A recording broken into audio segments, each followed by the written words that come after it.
Estamos en ADN, en este programa de homenaje al doctor Tabaré Vázquez, y estamos con quien fuera vicecanciller, embajador en Cuba y secretario y amigo de Tabaré Vázquez, Ariel Bergamino. Ariel, gracias por estar. Gracias. Buenas noches. Por la invitación. Gracias. Vamos, antes de arrancar la conversación con Ariel, a ver un take que preparó la producción sobre algunos aspectos de la primera gestión del doctor Tabaré Vázquez.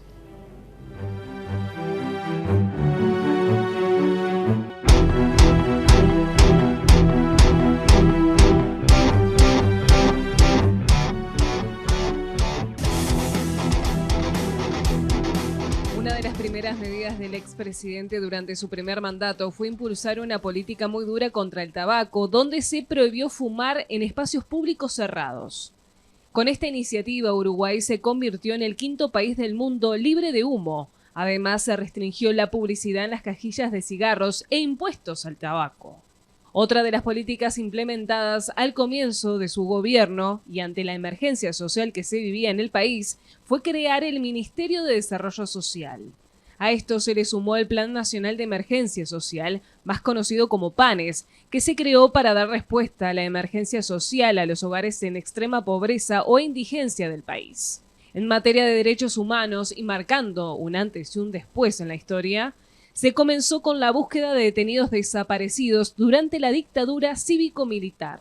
Así fue como comenzaron las excavaciones en predios militares y a fines de noviembre aparecieron los restos de Uva Gesner Chávez Sosa y pocos días después los de Fernando Miranda. Con la frase "paguen más los que tienen más", Vázquez, junto a su ministro de Economía Danilo Astori, pusieron en marcha la famosa reforma tributaria, donde a partir de 2007 se impuso el impuesto a la renta de las personas físicas, IRPF, donde se comenzó a gravar de forma progresiva los ingresos.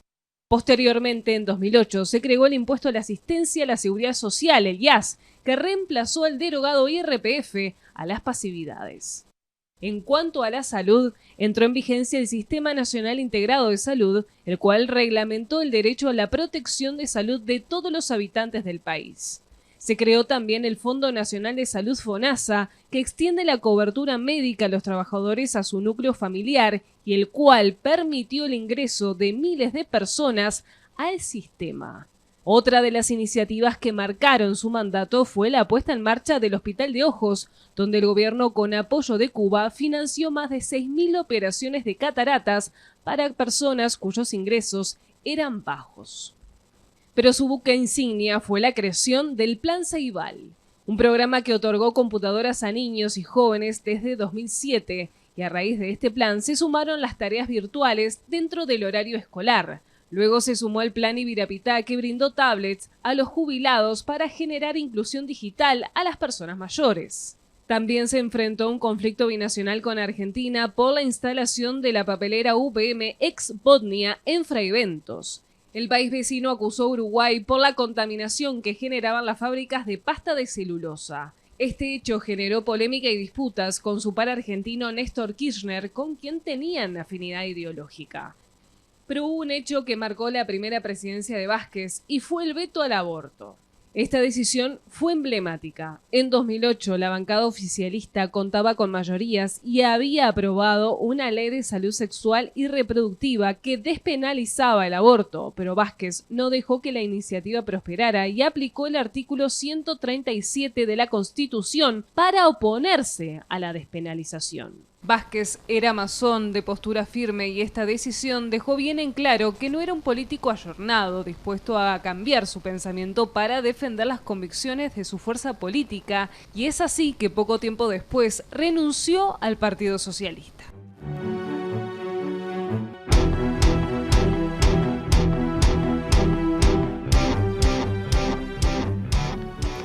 Bueno, qué intensidad esos primeros 5 años, ¿no?, de gobierno. Primero, la novedad del Frente Amplio en el gobierno con mayorías y después la gestión en sí. Qué intensidad los 30 años, ¿no?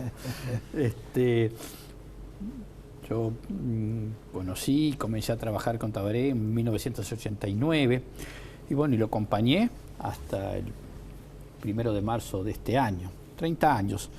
No fui el único, por cierto, pero no fuimos muchos los que hicimos ese trayecto. y todos cada año fue muy intenso, ¿no? Por diversos motivos, ¿no? Sí, arrancar con la intendencia también, ¿no? La campaña electoral del 89, la intendencia, la gestión municipal 90-94, donde también comienza a emerger y luego, bueno, se afirma y se consolida un liderazgo, ¿no? Tabaré ya comienza a demostrar no solamente que es un líder electoral y un intendente, sino que es, bueno, una figura política en ascenso en el escenario político uruguayo. Y bueno, luego esa travesía del 94 al 2005, ¿no? Como presidente del Frente Amplio, liderando el Frente Amplio, bueno, luego las dos presidencias, ¿no? Fueron 30 años muy intensos. ¿Cómo lo recordás? ¿Cómo recordás ahora, Vázquez? Te dicen, bueno, ¿qué es lo que te queda ahora, recién ocurrido la muerte, digamos, ¿no? Es bravo de decirlo con palabras. Es muy difícil, a mí me resulta muy difícil decirlo con palabras. El país perdió un ciudadano cabal, el sistema político un referente ineludible, el Frente Amplio un líder y un compañero, y yo perdí un amigo. Un amigo con el cual compartí 30 años, que es casi la mitad de mi vida, ¿no? Y bueno, resulta difícil de decirlos con palabras. Creo que traté de expresarlo en una nota que escribí hace algunos días. Me costó mucho, debo confesar que a mí me ha costado mucho aceptar estas entrevistas, pero hubo 2 o 3 personas que me animaron a ello. Uno de mis hijos que escribió algo para él, que bueno, lo compartió conmigo. Una amiga de la infancia, que me dijo, toma estas entrevistas como la última tarea o como otra tarea que te pide Tabaré. Y bueno, y luego un diálogo con el dramaturgo Sergio Blanco, que me hizo ver lo que traté de expresar en esa nota, diciendo, Tabaré no solamente entró en la historia del país, en general los líderes políticos, los presidentes, por el hecho de serlo, forman parte de la historia del país.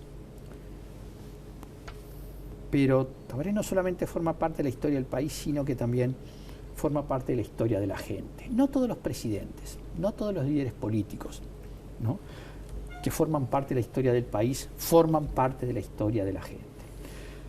Y yo creo que ciertamente esa condición de cercanía que siempre se vio en Tabaré, ¿tiene que ver con su condición de oncólogo? Muchos hacen hincapié en eso, ¿no? Tiene que ver con muchas cosas. Primero que nada debe haber una carga genética, ¿no?, una personalidad, un carácter, ¿no?, sin duda alguna. Luego, bueno, forjado por lo que es su práctica profesional o su experiencia de vida, sin duda, ¿no? Pero yo creo que eso obedece, pero esa sensación de cercanía y de confiabilidad. Sí, ¿no? Pero ¿sabés porque ahí radicaba la fuerza. El liderazgo de Tabaré no radicaba en la oratoria explosiva, en el gesto grandilocuente, en la sonrisa perenne, ¿no? Radicaba en esa capacidad de generar confianza, ¿no? Yo tuve una gira con él, una solamente, cuando la campaña electoral del 94, creo que 94, y vos tenías que ver la cara de la gente, era como estar viendo al Mesías, más o menos, ¿no? Pero, esa cercanía que él lograba con las masas, en la corta, no era tan sencillo acercarse a él. Era introvertido. Vos tenías que pasar yo cuento mi experiencia personal, ¿verdad? Vos tenías que pasar una primer barrera, ¿no? Y después que pasabas esa, ¿viste? Ya está. Pero primero tenías que pasar eso, ¿no? Sí, esa persona, sí es cierto, en el trato personal era un poco introvertido, tremendamente correcto, respetuoso, ¿no? Pero sí era un poquito y bueno, él decía mucho... Pero es como contradictorio eso con la afinidad que tenía con la gente, ¿no? Sí, pero bueno, yo creo que... pero también la afinidad que tenía con la gente no era, reitero, la de la sonrisa perenne, la del gesto, la del discurso vibrante, era más bien una cercanía, la gente lo sentía como uno más, como un igual, como un semejante. No sé que yo me acuerdo, ¿no?, que cuando nosotros íbamos por búsqueda a seguir a los candidatos, aprovechábamos que cuando se bajaba del escenario, ¿no?, y estaba ahí en el hotel y tal, hablábamos con él. Entonces me decían los muchachos desde acá de Montevideo de búsqueda, che, pero bueno, allá afuera fuera de las cámaras y eso, digo, es igual a cuando estaba frente a la cámara, no hay otro. No piense que afuera se aflojó y eso, no, es el mismo. Es el mismo. Yo le decía, no hay dos caras ahí. No hay, a ver, Tabaré es uno y varios a la vez, sí, es el médico, el docente, el académico, el científico, es el hombre vinculado al deporte y a la actividad barrial, ¿no? Es el político, ¿no? ¿Sí? Pero en todos ellos siempre hubo algunas líneas de larga duración, algunas constantes, digamos. Vos me contabas su profundo humanismo. Vos me contabas que estuviste en los últimos tiempos, ibas a hablar con él, y me contaste algo parecido a lo que me contó su hermano, Jorge, ¿no? Vázquez, normalmente, a mí en la primera conversación que tuve con él me pasó que yo hablaba de política con él y bueno, hablaba de política, Cuando hablaba del cáncer, se le iluminaban todas las luces, ¿viste? No te quería dejar ir, no me dejaba ir, me contaba otra y otra anécdota. Pero en los últimos tiempos, él había como cambiado. La política lo enamoraba de una manera y te hablaba y me decía Jorge, él hacía planes en los últimos tiempos cuando hablaba de política. ¿Te pasó eso? Era un apasionado de la libertad. Tabaré era un apasionado de la libertad, de ahí su compromiso político, su compromiso democrático, republicano, su respeto al ciudadano, ¿no? Al ciudadano como un semejante, ¿no? Y sí, esa pasión por la libertad, ¿no? Se expresaba en todo momento y en todos los planos, ¿no? A veces lo decía también, las mismas razones que un día me llevaron a la Facultad de Medicina, otros años más tarde me trajeron a la actividad política, el humanismo, la pasión por la libertad, el compromiso por la igualdad. Pero ese humanismo, todas esas características no impidieron que fuera un líder categórico, ¿no? Contundente cuando tenía que tomar las decisiones, cortaba... Fue un líder, sí. ¿No? Sí, yo creo que en algunos aspectos se diferenció de los liderazgos tradicionales o a los que estaba acostumbrado la izquierda uruguaya. Una izquierda más bien un poquito, en ese sentido, que no aceptaba fácilmente los liderazgos. Me consta que no fue fácil para el Frente Amplio aprender a convivir con el liderazgo de Tabaré, y no fue fácil para Tabaré también, es decir, ejercer el liderazgo. Porque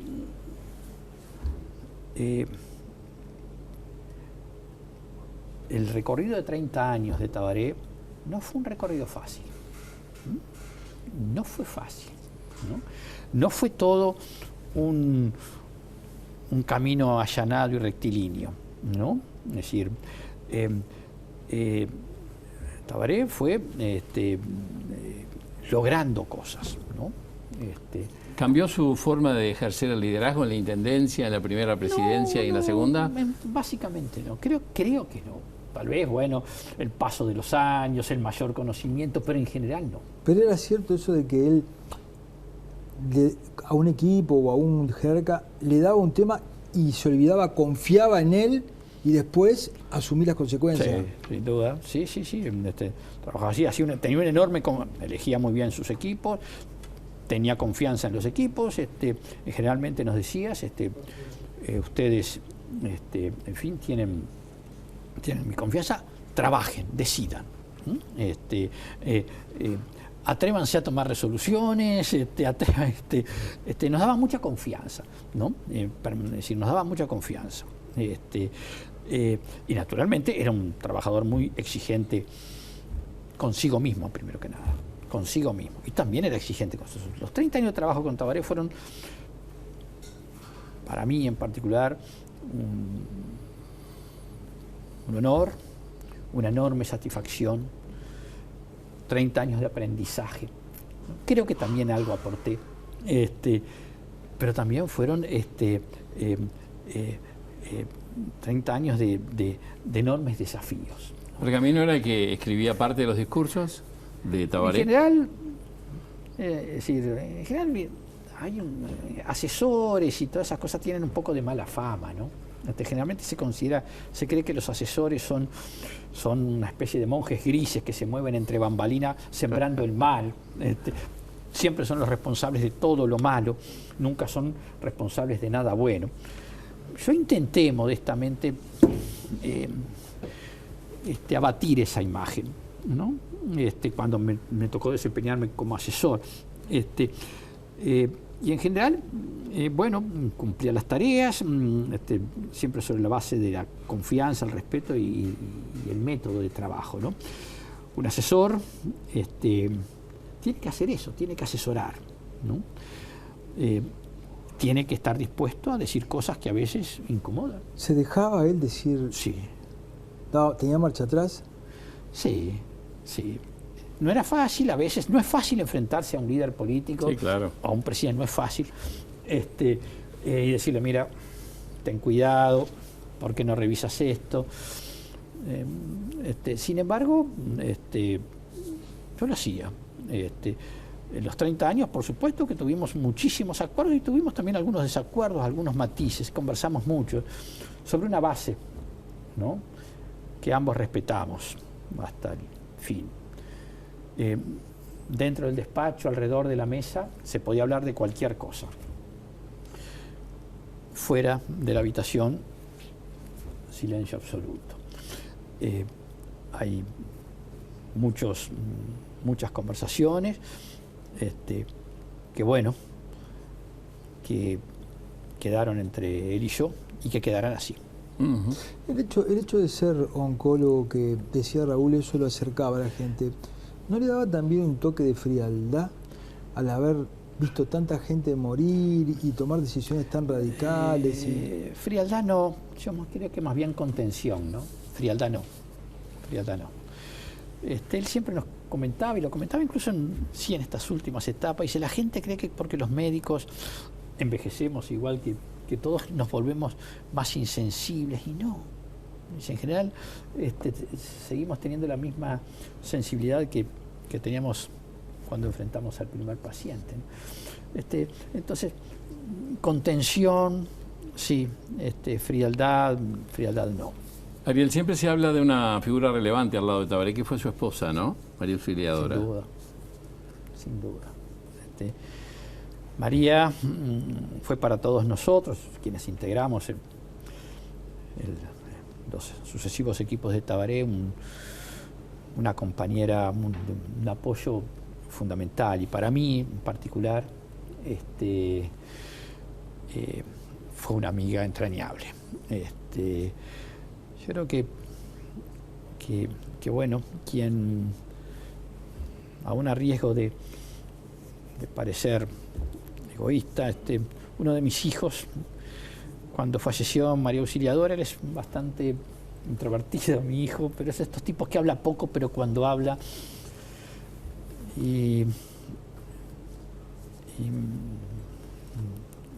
me dijo y le dijo a Tabaré también, cuando yo era niño y me operaron de la vista, cuando abrí los ojos, la primera figura que vi en la habitación del sanatorio fue María Auxiliadora. Cuando yo tuve que defender mi tesis en Facultad de Ciencias, allí estaba María Auxiliadora en el auditorio. Cuando me fui a vivir solo, la primera visita que recibí fue la de María Auxiliadora, que apareció en casa con una maceta y una planta más grande que ella y que todavía existe, ¿no?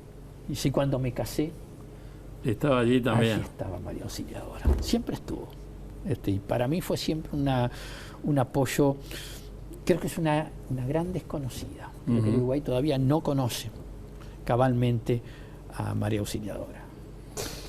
Ariel, Con muchísimas todo gracias por su tu... programa de salud bucal y todo eso se hizo, digamos, bastante más pública. Bastante, pero fue mucho más también, ¿no? No, me imagino que sí. mucho Sí, más. sí. Muchísimas gracias, Ariel, por tu testimonio. Muchas gracias a ustedes por este espacio. Estamos tristes, Sí, pero esta es una manera también de acompañarnos. Muchas gracias. muy bien. Muy amable. Nos vamos a una tanda, ya volvemos.